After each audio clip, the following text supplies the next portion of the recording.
Well, back to my shop again. I've been doing a little bit of rearranging. It's awful hot in here today. As I promised, I'm going to make just a basic bowl. Basic bowl means solid bottom, 1 or 2, maybe 3 rings. That's it.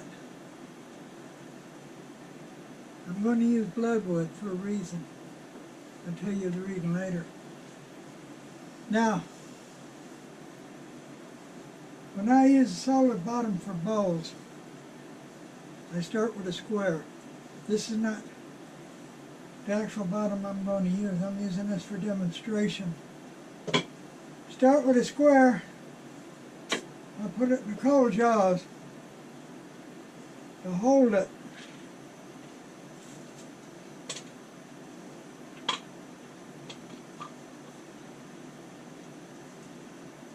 And what I'll do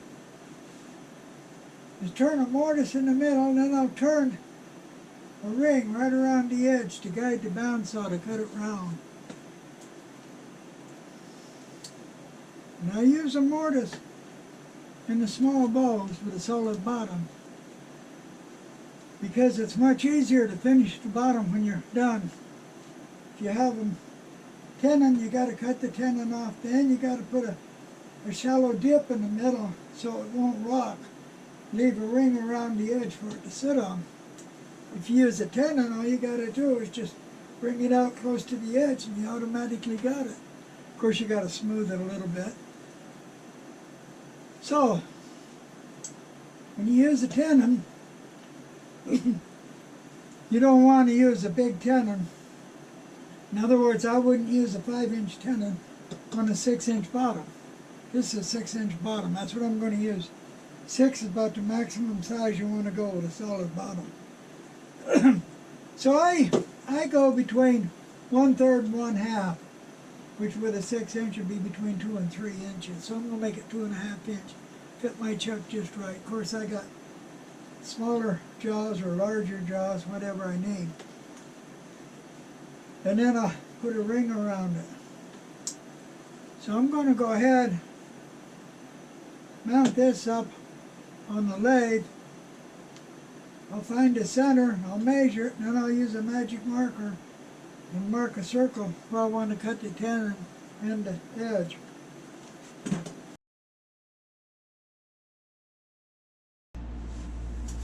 I've already got a base made out of bloodwood, so I'm going to use this to show how it's done. Now this is a square blank mounted in cold jaws. I'm going to spin it to find the center. Mark the center. I want a 2.5 inch mortise, so I'm going to measure from the center out 1 inch and 1/4. Then I'm going to just rotate it to mark a circle.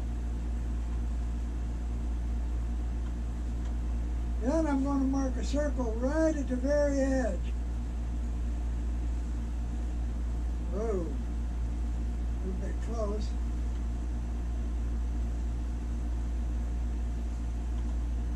Okay, I'm going to take a parting tool,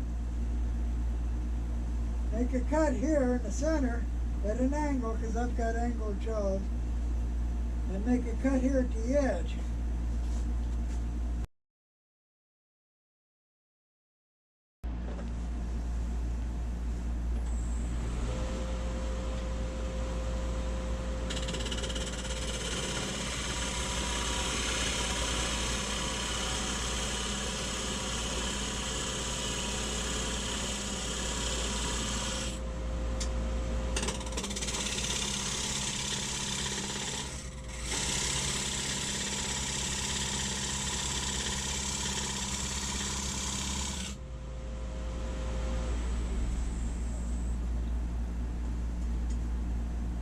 I'm going to finish dishing this out and cleaning it up for a mortar.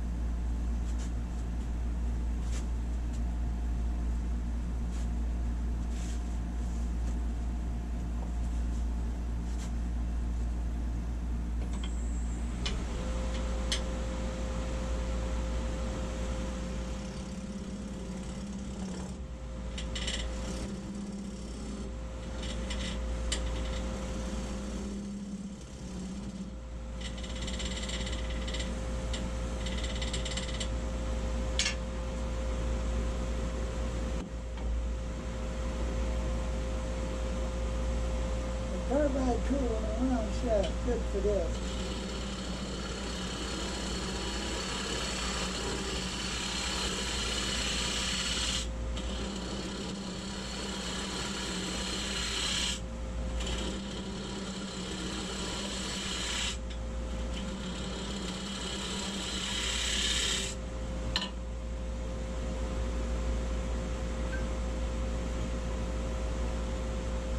Clean up the edge a little bit.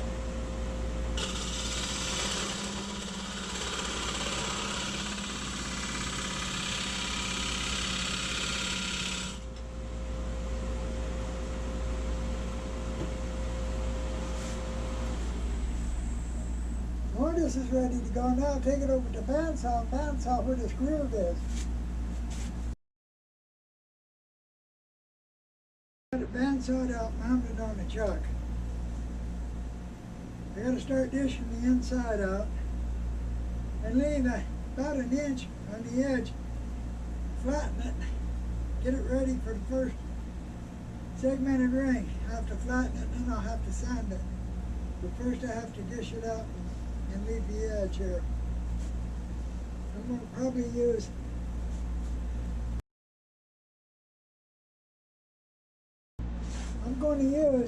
first of all a Olin tool to start it. Then I'll probably use a round carbide on a round shaft.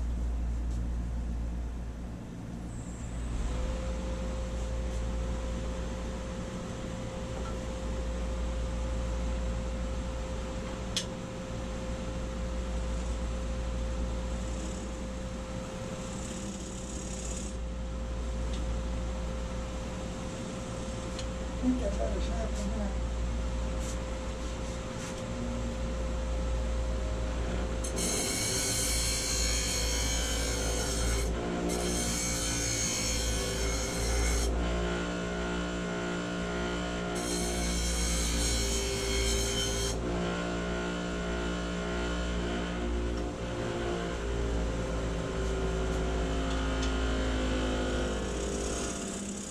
That's better.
Now I'll turn it and make a shear cut.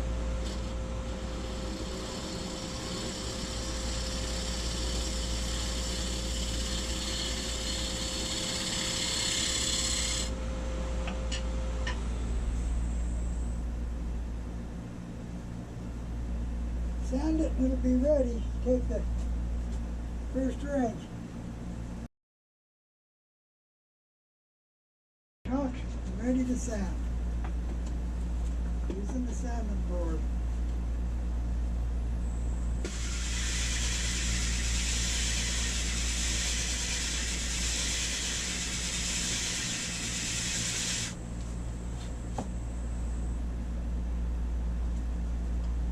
teensy bit left.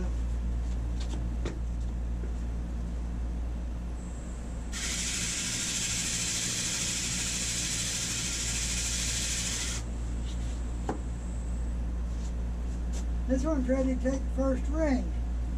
Get rid of the dust, that is. So this one's ready to go, but like I said, I've already got bloodwood one ready. So I'm going to put the bloodwood one up on here now.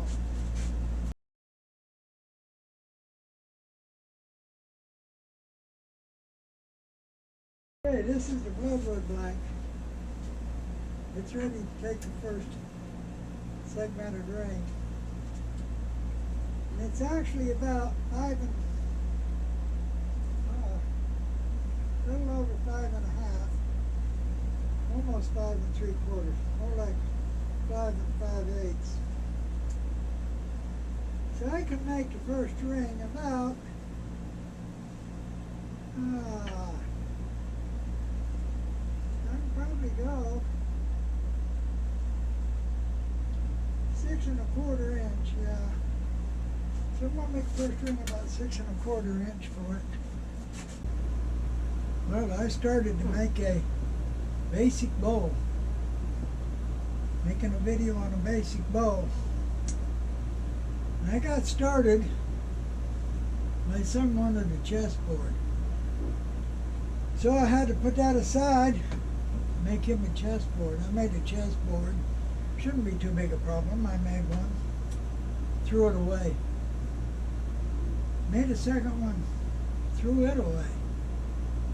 So I made a third one. I give it to him. One that meets my satisfaction. Got that done. My wife seen a knife she wanted. She just happened to see it. Of course, it needed a handle put on it. Well, I never put a handle on a knife before, so I bought her a knife. Nice, expensive, very good knife. I bought a few cheap knives to go with it.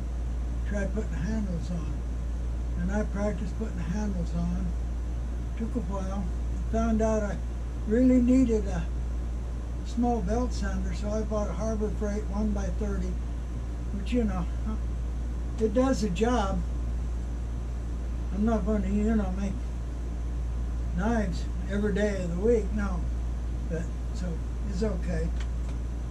Yeah, here's one of them I put a handle on. This ain't the one I made for her, finally. But I put a handle on. It turned out fair. So, I finally felt good enough I put a handle on her knife. And then other things come up in the summer. All kinds of things do. I didn't get to spend that many days in the shop. And so finally, I'm back to the basic bow build. And I forgot where I was at, of course. So, I got a base built for the bow. I'm using bloodwood, and I'm using bloodwood for a very special reason. When I get this built and turned, I'm going to do a video on sanding it. So I'm using bloodwood, which is a very, very hard wood, to do the video on sanding. Sanding is so easy. I know people don't believe me. They throw up a brick wall when I say that. They don't want to hear it, but sanding is easy. Anybody that says I hate sanding does not know how to sand. I'm sorry, but that's the truth. Anyway, I got the base built. 6 inches, I think. Let me check. Right now it's 5 5/8 inches. Be 5 1/2 inches when I'm done, probably. Using bloodwood. Got it turned around. Got a mortise in the back. I use a mortise because it's easier to finish the back later. Very easy to finish the back with a mortise than it is with a tenon. Got it dished out a little bit in the center. Turned it flat around the edge and sanded it flat. So now I'm ready to build a ring and put on it. Now, this is a basic bow. No pattern, just one type of wood. Basic bow. And I'm going to use 16 segments. I do not like using less than 16 segments because I like the looks better. More segments, the better I like the looks. The more segments, the better the grain direction in them. So I don't normally go below 16 segments. Yes, I have in the past for some special reason or another, but normally no. I like 16 segments. That's what I'm going to use on this 16 segment.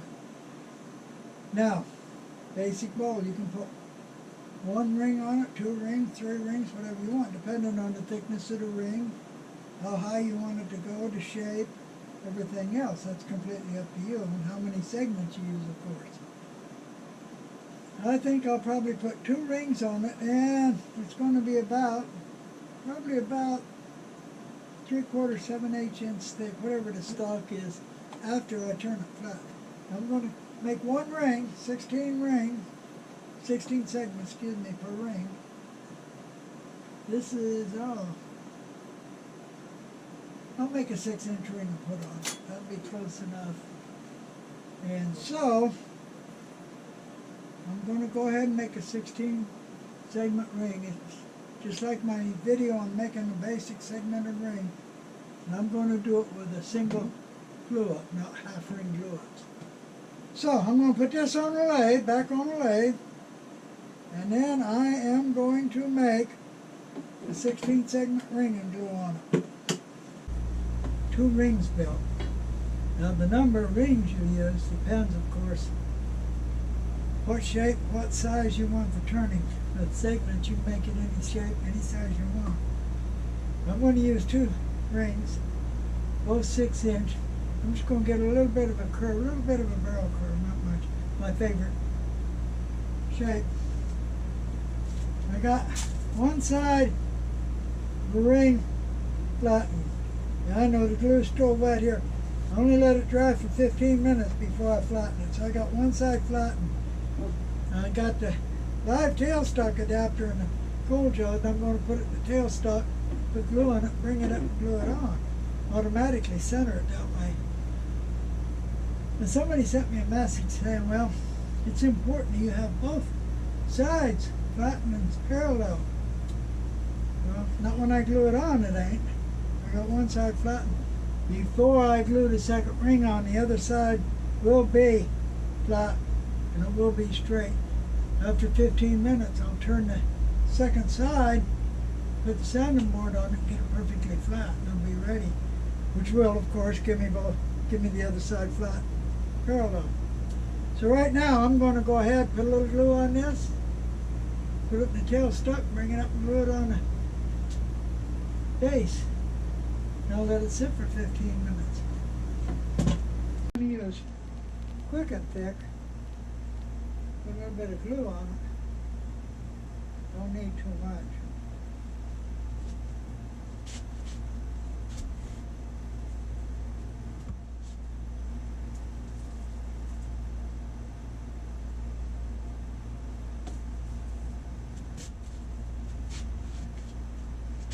Use a glue spreader to spread it out.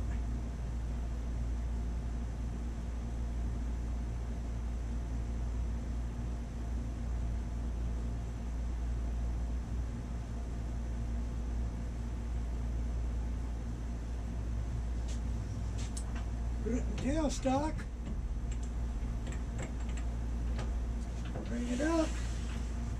Now because it's a solid bottom, there's no special alignment needed. Bring it up. Spin it around a little bit. Spread out the glue some. Lock her down. I'll let her set for 15 minutes. I'm going to be ready to turn the other side and flatten it.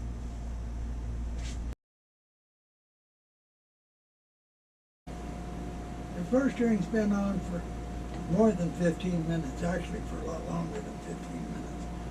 So it's ready to be turned.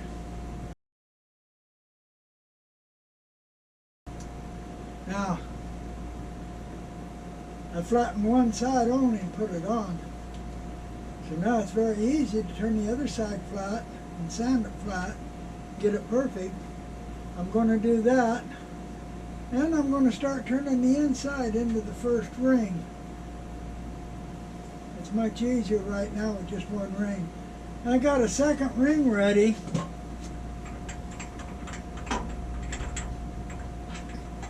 I'm going to put the same diameter on because of the shape I want.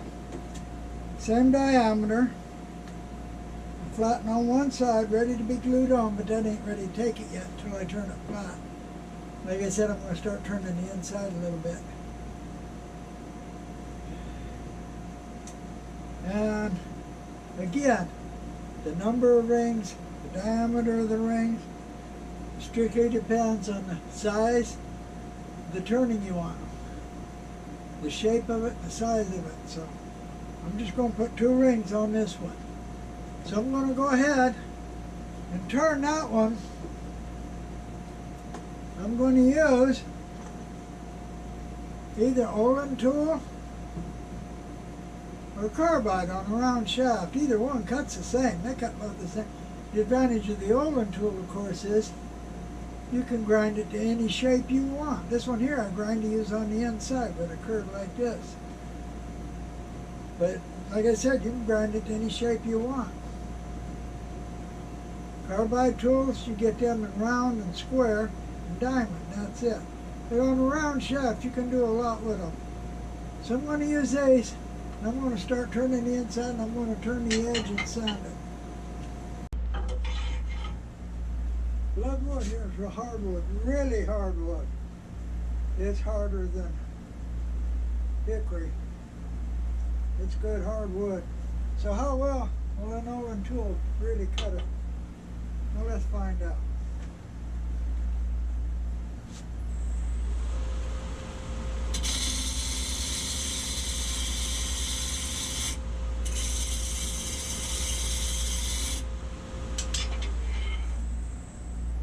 That's good enough for me.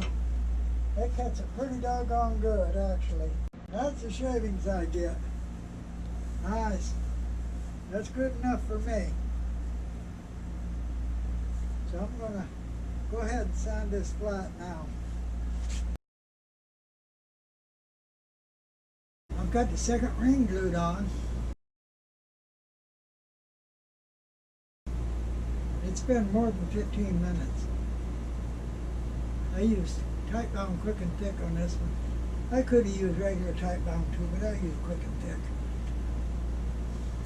The glue is, the squeeze out's still wet, so it's thick, but it's wet. But it's been more than 15 minutes, so I'm going to go ahead, finish turning the inside. And after I finish turning the inside, I'm going to sand it. And I'm going to turn the outside. And after I turn the outside, I'm going to stop right there. And in the middle of this video, I'm going to make another video on sanding. That's one of my favorite subjects, is sanding. Anyway, I'm going to go ahead, finish turning the inside, sand it, and then I'll turn the outside. I've got the inside turned and sanded, got the outside turned. Quick and easy, no problem at all. Even though bloodwood is hard, that's hard bloodwood, no problem. I am going to now do a video on sanding. I'm going to sand the outside. And I'm going to catch a lot of static when I do a video on sanding, but that's the way it is. So after I get the outside sanded, then I'll return and do the rest of this video. It's turned and sanded. I did a video on sanding it, on how really quick and easy it is. And it is too. All I got to do now is turn the bottom. And I used a mortise, which means all I got to do is take this ridge out, turn it close to the edge, leave a ring around the edge for it to sit on, just kind of smooth it into the bottom here, sand it a little bit, and I'll be done. Of course, After I do that, I'm going to put it on the buffer and buff it up. I mean, it's shiny now, but I'm going to buff it up a little bit. And I sanded it, and I used the Scotch-Brite pads, not the ones you buy in a grocery store, but the ones from the wood shop. It's shiny enough. I don't need the first buffing wheel. Just go to the white wheel, aluminum oxide. I know they call it white diamond, but it's aluminum oxide. And then the wax wheel be enough, and it'll shine. So, I'm going to put it on the cold jaws, hold it from the inside with the tapered pins. I'm going to bring up the tailstock, turn it back a little bit, sound it a little bit. Then I'm going to take it and buff it, and it'll be done. I buffed it.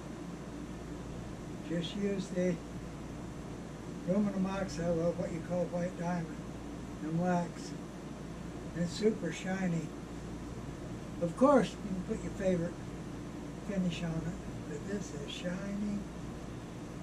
I did, like I said, I did a video on sanding it. Very quick, very easy. Sanding is easy. If you hate sanding, or if you use a power tool to sand on a lathe, you're sanding wrong. I hate to tell you. But this is the basic bowl. Very quick, very easy, solid bottom. I used a mortise, so it's real easy to finish the bottom rather than a tenon. I use 2 rings. Number of rings you use, of course, depends on the size of the rings, the size of the turning, the shape of the turning. But I use 2 rings on it. Very simple. I use 16 segments. That's the minimum I like to use. Of course, like I said, I have used others, smaller ones, but I don't like to unless I have to. So, I appreciate you watching, and come back and see my next video, and thank you.